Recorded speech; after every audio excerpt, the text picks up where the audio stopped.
to evolve into what could have been great, but it's evolved into something very, I don't know if it's, I think it might be a failed state at this point with what's happened this week, these last couple of weeks especially, but it was a bit like that anyway. It's going in that direction for various reasons, complex reasons, not simplistic. A lot of things you were told in the war, that this so-called war, this uprising of the last couple of weeks were lies, a lot of lies and propaganda being thrown around just like in Ukraine.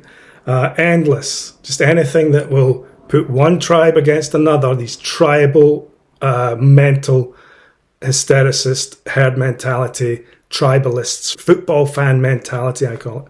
So anything that will get those football fans right, fighting each other, goes out there, boom, as soon as a war starts, all the time, every time.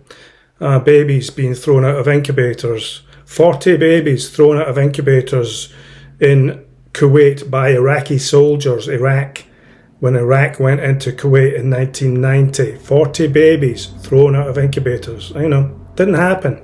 Raping, Iraqi soldiers raping everybody. But it didn't happen.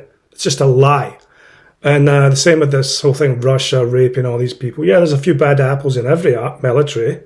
Some of them are mercenaries that go over to war specifically for that purpose. So others are just mercenaries and end up doing it because they're a bit mental anyway.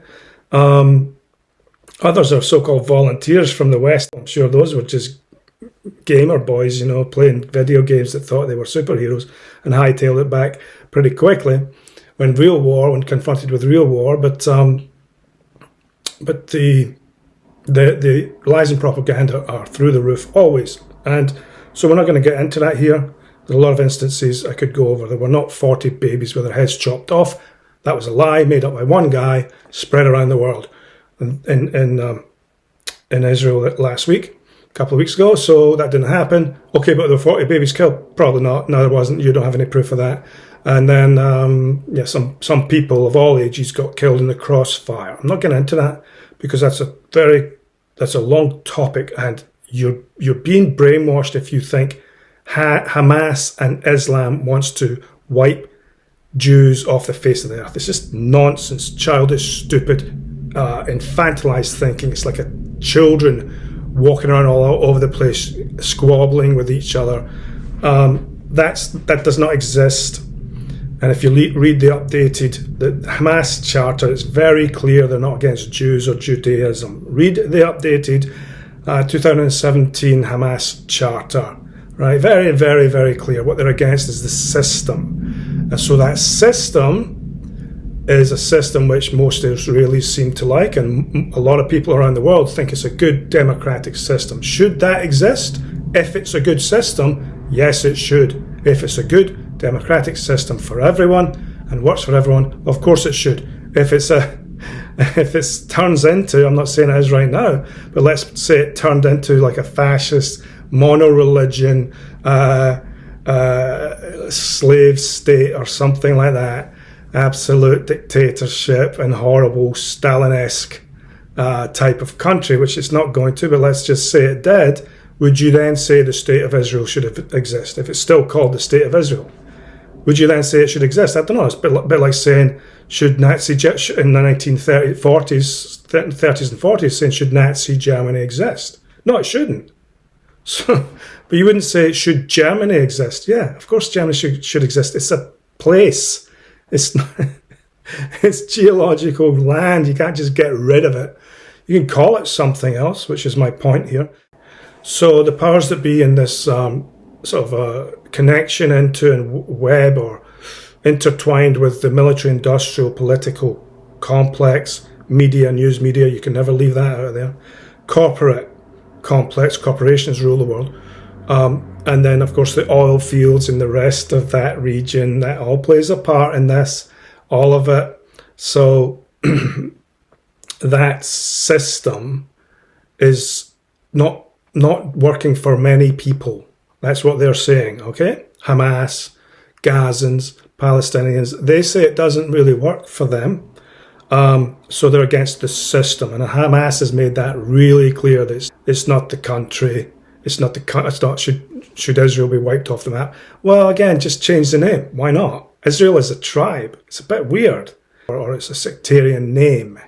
The word Israel, unfortunately, is sectarian. And so change the name. If everything else stays the same, you could change the name and you'd be perfectly happy. If you think Israel is great as is, or has been until this last couple of weeks, if you think that, then you would be perfectly happy if they changed the name, if nothing else changed, right? And everyone would be happy if you think the system's good, but it's not. It's systemically broken because it's fixed into or filtered into and tied into this whole worldwide Western-dominated massive military, industrial, political, corporate complex, news media, all of that intertwined to make a big giant mess of ignorance building upon ignorance to utter stupidity as the end result. We're in an era of the collapse of the age of ignorance.